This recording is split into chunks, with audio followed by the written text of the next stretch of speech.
Misteri si merah di rumah pengabdi setan. Siapa yang tidak mengenal rumah pengabdi setan? Rumah yang dicari banyak orang setelah mereka menonton sebuah film rekaan ulang berjudul Pengabdi Setan. Rumah ini menjadi lokasi syuting film yang mana disutradarai oleh Joko Anwar pada 2017.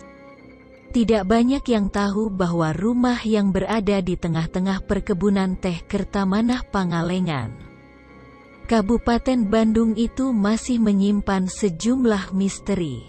Salah satunya, misteri sosok wanita yang diberi julukan si merah.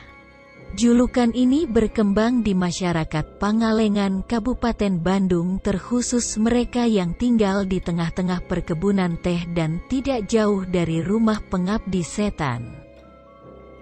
Suasana dingin menyelimuti setiap orang yang bertamasya ke rumah pengabdi setan ini. Namun rupanya ada cerita yang berselimut dan masih menjadi misteri. Sosok ini seringkali menampakkan diri dengan mengenakan sebuah baju khas berwarna merah. Cerita yang berkembang di masyarakat adalah pada zaman penjajahan Belanda ada seorang wanita yang bekerja sebagai pemetik daun teh. Ia bekerja pada seorang majikan berkebangsaan Belanda. Perempuan ini pun dikabarkan meninggal. Warga yang mengetahui hal tersebut menduga bahwa majikannya lah yang membunuh wanita malang tersebut. Cerita itu disampaikan oleh salah seorang pengelola rumah pengabdi setan, Rizky Fauzi. Rizky mengatakan bahwa cerita tersebut sering dituturkan oleh banyak warga dan juga wisatawan yang datang. Di sini kan yang menjadi maskot mistisnya itu si merah. Kalau kata orang sini masih berem, merah dalam bahasa Sunda, tutur Rizky beberapa pekan lalu, 29/11. Bukan hanya sekali, tapi kejadian itu sering terjadi pada beberapa pengunjung yang dianggap memiliki kelebihan dan dapat melihat sosok makhluk astral. Rizky menuturkan bahwa sempat ada seorang YouTuber yang menyaksikan sosok tersebut hadir ketika proses syuting berlangsung. Dan si merah ini dikabarkan, kata Rizky, sempat berkomunikasi dan menceritakan soal kejadian yang menimpa dirinya. Kira-kira tahun 1920-an, dia orang pribumi, dulunya dia disiksa oleh orang Belanda. Dia bekerja sebagai pemetik teh, kata Rizky.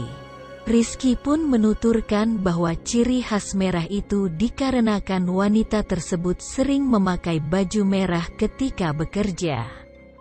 Bahkan dalam cerita warga, ketika hujan pun wanita tersebut seringkali memakai payung berwarna merah.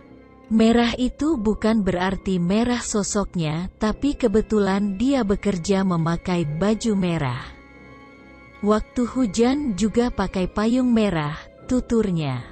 Cerita ini pun berkembang menjadi sebuah daya tarik tersendiri bagi mereka yang ingin merasakan sensasi horor di rumah yang dibangun pada 1923 itu.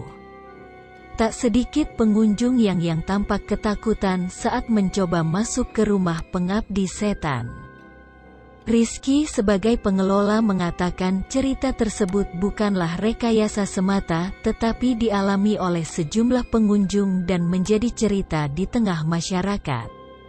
Untuk membuktikannya, kata Rizky, pihaknya membuka rumah pengabdi setan ini selama 24 jam. Hal itu dimaksudkan agar wisatawan tidak hanya mendengarkan cerita mistis dari guide, melainkan dapat menikmati langsung sensasi mistis yang ada di rumah pengabdi setan. Kita selaku pengelola yang menyediakan memfasilitasi begitu jika ingin mengeksplor kisah yang ada di rumah itu, katanya. Bagi kamu yang penasaran atau ingin mencoba sensasi berkunjung ke rumah pengabdi setan di tengah malam, silakan mencoba. Dan jangan pergi ke sana sendirian. Itulah tadi misteri rumah pengabdi setan. Jangan lupa like and share.